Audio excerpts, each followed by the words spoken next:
Welcome, it's John McConnin. Today we're going to talk about real estate disclosures in California. This may help for other states, but I'm a California lawyer and real estate broker, so we're talking about California. And I'm calling this step one because one, it is after the introduction, it's going to be step one in my California real estate disclosure workshop, which let me just go right to it. I'll pull it up over here. I'll click on it. All right, so here it is right now. It's free at winnerscheck.org. You can click on it here and you're going to be taken. Well, let's see if I got it straight. This time, last time I didn't have this. Yeah, here it is. It's free access. Now, I'm going to have a prettier page than that when I get to it, but that's the point. And this is what I just told you.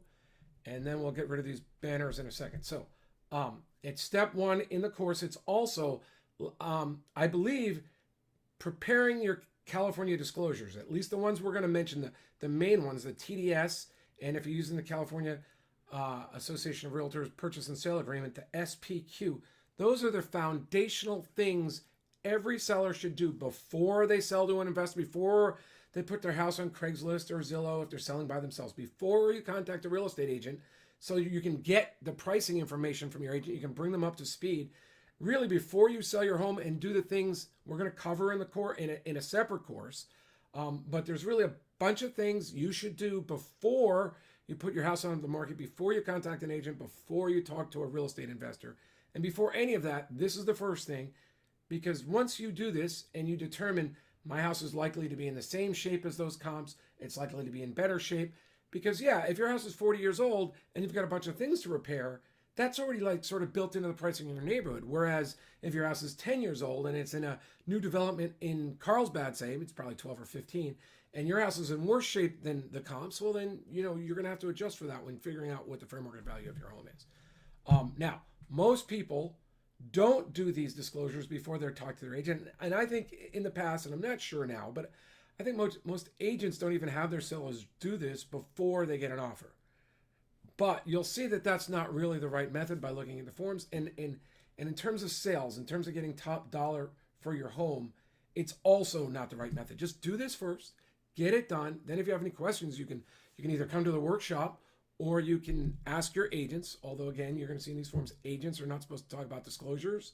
There's actually a warning in here. Real estate agents can talk to you about real estate and property, but you need to talk to a lawyer about your disclosures. One of the reasons I'm doing this workshop. The other reason is people call me about it all the time. So anyway, let's get right to it. I'm sorry, that was a little bit longer than I wanted to on the intro, but let's go to my course, the inside, and we're going to pull up the forms, the starting forms.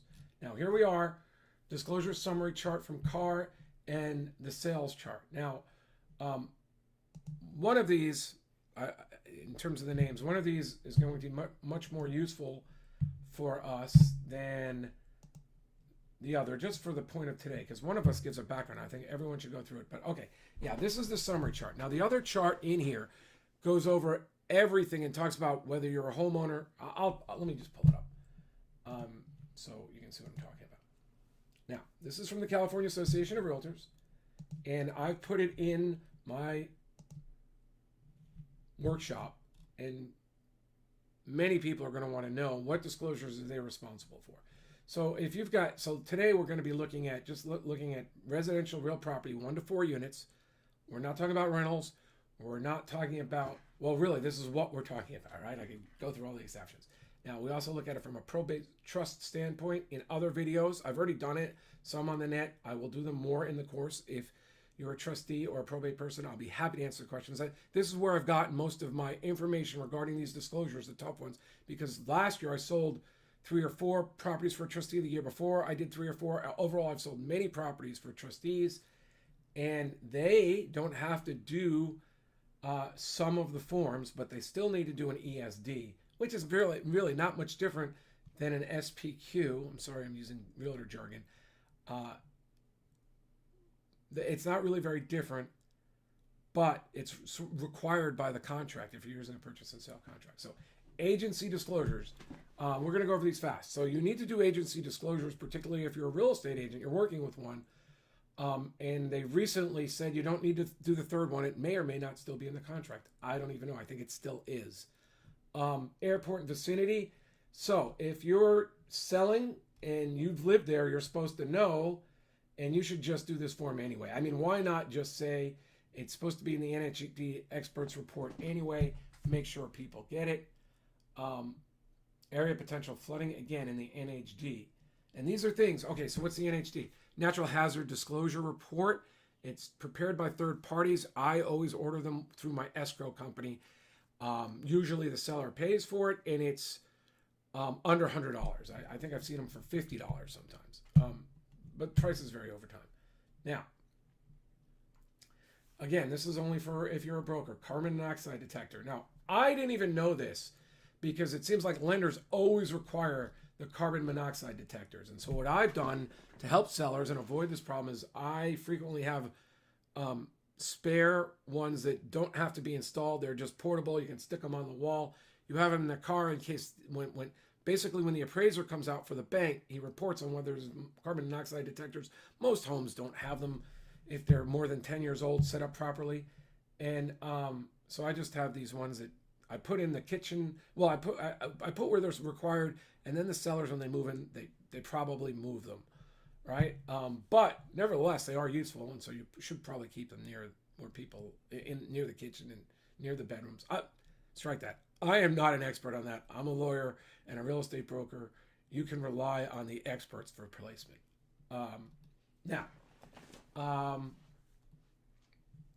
We just covered all that. Commercial properties owner guide to earthquake safety. I know it comes out in the booklets that we give out as part of escrow. So it's a yes, and then the trustee and the foreclosure people don't have to give it. But I don't know why you wouldn't if you're a trustee. If you're the only thing you're saying is I don't have any personal knowledge of this because I never lived in the property. But nevertheless, here are our disclosures. In other videos, I talk about why disclosures are so important. One, you make them, and you make them accurately. It builds trust. Buyers, after inspections, aren't surprised. They don't ask for as big reductions. And initially, if you hand them the disclosures before they're even involved, whether it's a professional seller or not, they're more likely to make stronger offers because a lot of their objections. The process is all about sales psychology. So you want to eliminate buyers' objections ahead of time and buyers' fears ahead of time.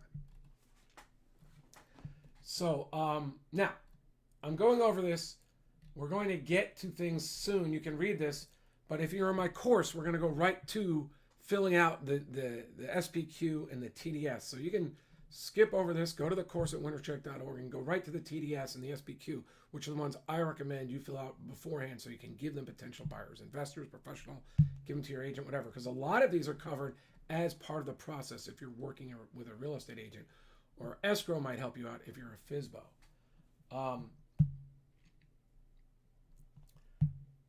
So that's, we're going to FERP talk. I get calls on that all the time. Escrow demands that you fill them out. It's really so they can capture taxes in California. Most of the time, it's not an issue if you own your home and you're selling it. You just fill it out.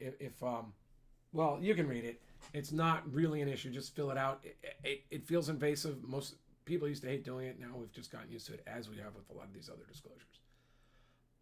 Flood disaster insurance requirements. Yes. You just have to give them the disclosure. That is usually part of the forms that we give out during escrow. It's covered in some of the disclosures that are sort of automatic. Well, they don't happen automatically, but if you're working with professionals, they will. Groundwater basin comprehensive notice if received. Yes. Attach notice to TDS if TDS exempt. Provide notice of separate. Provide notice separately. Hazard. So if you've got a groundwater basin, if you've got groundwater, well, you know what? We're gonna have to cover that in further in separate videos if the question comes up. It's not coming up very often in San Diego. This is an optional disclosure about home energy systems. Earthquake safety booklet and form. Yeah, I think we covered that earlier. Industrial use. Yes, no. SPQ may be used, or ESD if TDS. Okay, so in the California Association of Realtors contract, which we discussed in our other video already as part of this course, the SPQ, there's two things. There's a transfer disclosure statement and the SPQ. The transfer disclosure statement is probably enough to comply with your statutory requirements, but the SPQ is designed to get at all the material things you may know, but you weren't going to remember to write into your TDS. And the TDS it's also overlap with the TDS.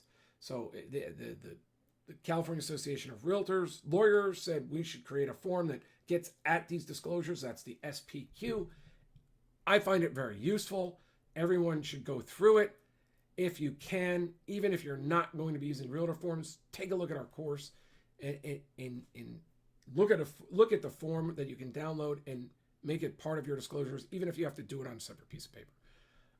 SPQ may be used, or EST if TDS exempt. Now, frequently when a trustee does the ESD, the trustee said, you may have learned about it from prior inspection reports, maybe previous buyers who walked away and did an inspection, but it's an accumulation of the knowledge the trustees learned about the property. And frequently, I just like to be clear, trustees never lived in the property, therefore, this is what we've learned from others. Here's the information.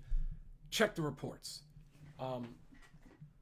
Similar, that's practically what happens when working with a trustee.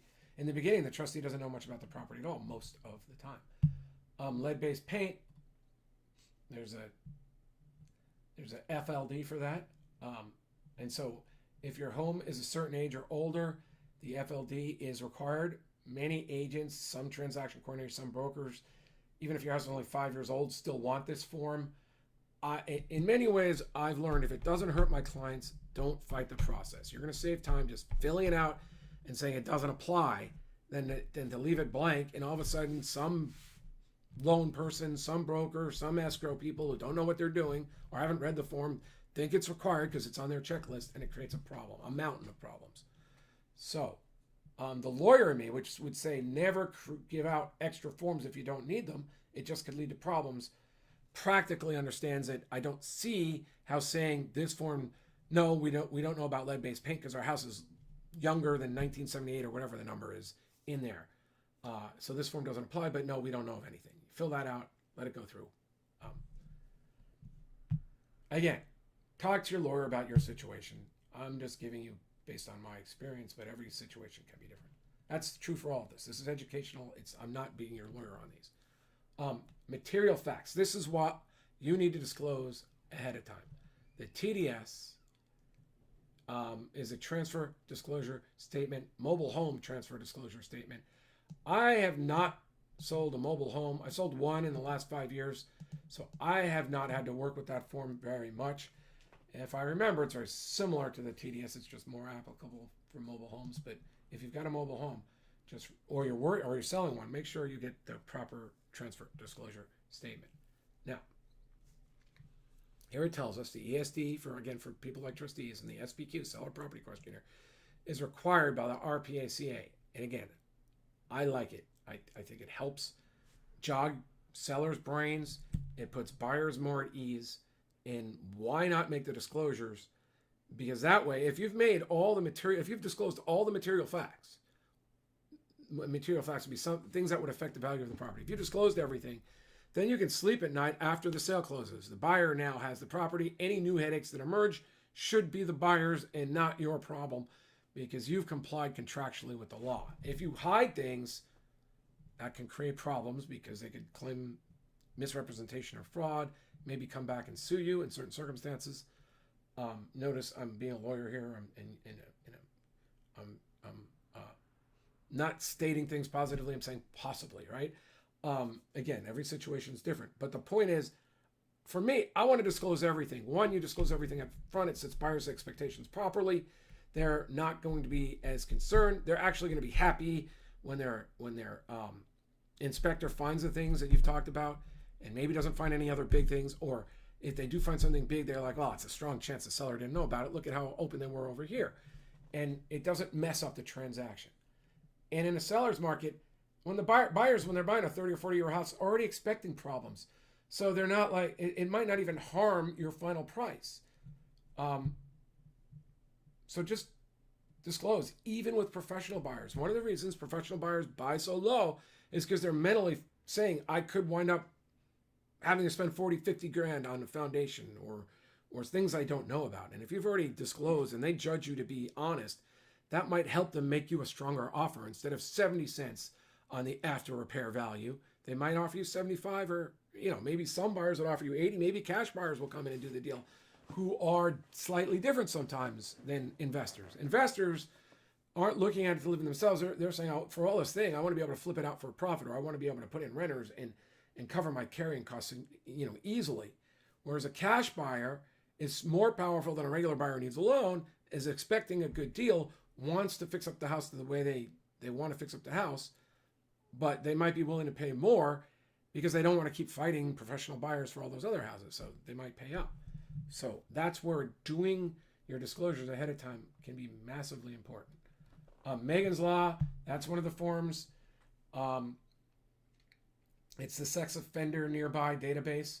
Tells people how to do it, and you've complied with this form is set up so sellers comply with their duties. Same thing with Melrose. You're saying, hey, you might have to pay X dollars a month, and it could go up in value. You might have to pay for the next 15 or 20 years, or however long the bond is, towards paying down this bond when you buy this home.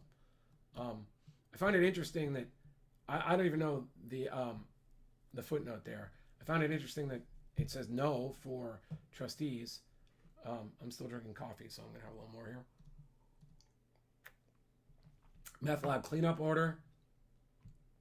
TDS question. TDS asks it. SPQ may be used, or ESD if TDS exempt. Military ordnance location. Again, that's in the SPQ. Mining operations. Yes. I mean, you can see the column.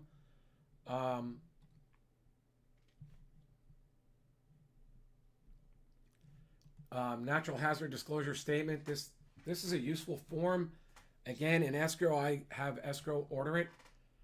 Sometimes they're like, oh, we can't do that, so then I do it myself and I have it sent there. But most of the time, escrow does it, and I don't know when they don't. Like, I haven't figured out why some do and some don't.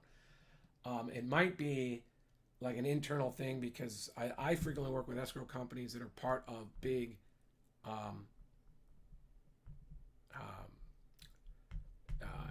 escrow company. No, escrow works with big title insurance companies. Although lately I've been getting away from it a little bit, because I have some really great ones I've worked with in San Diego the last few years. And it's not that big a hassle to call up and get the reports delivered to escrow and have them bill escrow. So it's not really a stressful thing for your real estate agent, your transaction coordinator, or if you're doing it on your own. As long as you're working with a good escrow company, and they might even give you they do. If you're like, well, who do you like? Then they'll give you the contact information.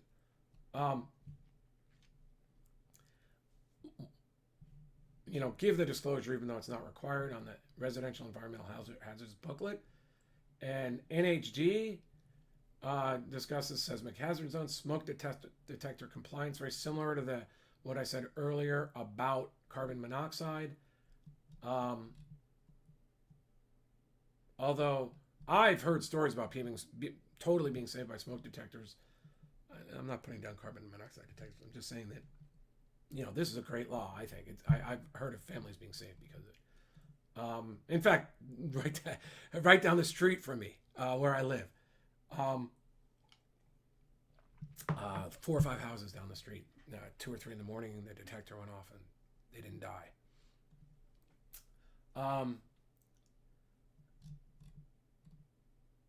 So again, special hazard arena, another anything covered by the NHD.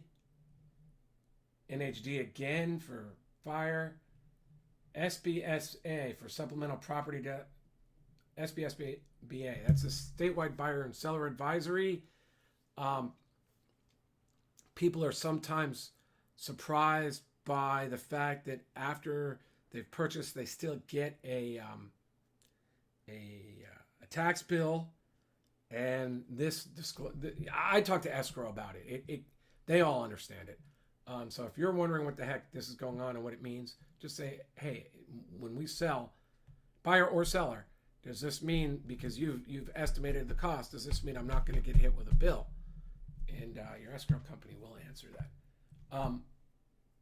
And high fire hazards, NHD again. So those are all the disclosures. The takeaway is, if I'm selling my home, I want to fill out that TSD, transfer disclosure statement, the TDS, and the SPQ or the ESD if I'm a trustee. So You want to go SPQ, seller property questionnaire, fill that out because it's going to pull out of you material facts and the TDS and give them to the buyers.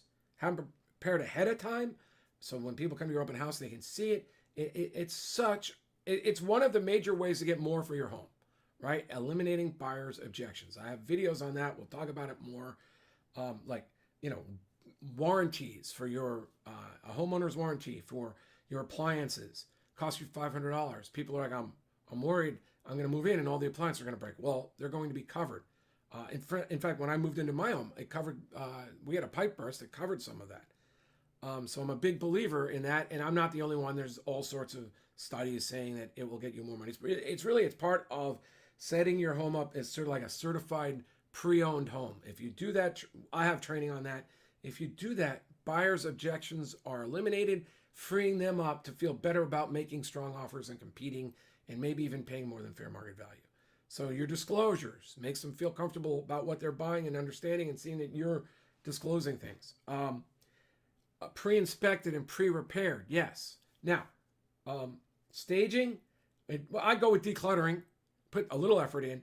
Paint and carpet and those other things, that really depends. And we talk about that. That depends on if you're already getting top of the range and you're unlikely to get into the much higher, is it worth spending $5,000 on your property? I mean, you have to decide. I've always done it when I'm selling a house. I feel that paint and carpets make a difference. Paint, carpet, declutter, staging makes a massive difference. But there are times, and I've talked to sellers, especially in fixer-uppers, or on the other end, if you know people are going to come in and redo your home because that's what people in the neighborhood are doing, they might not even care as long as it's clean. So those are things we talk about in our workshop. But it's the easiest. This is a no-brainer to me. Do the SPQ and the TDS or the ESD if you're interested ahead of time, and give them out ahead of time. All right, thanks. John McConnin, winnerscheck.org. I'm going to be doing the SPQ and the TDS next today, probably after about a 10-minute, 15-minute break here. Thank you. John McConnin. Talk to you later. Bye.